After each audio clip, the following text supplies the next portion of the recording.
Impressive. It gets the work done, and welcome back to It Started with Sawdust.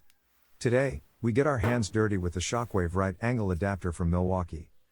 An attachment that roughly comes in size of a Super Sharpie.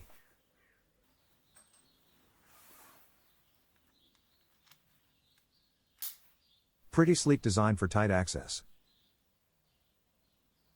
Let's check some specs. According to Milwaukee, that bad boy has an internal shock zone that absorbs peak torque and prevents braking. But enough talk, let's dive into some loosening like a boss.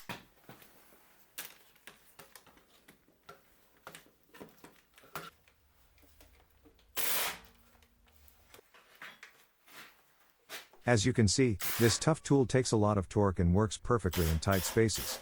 Nothing to complain about so far. We have dropped a link in the description below, in case you want to check price tags. Thank you for watching and stay tuned for more.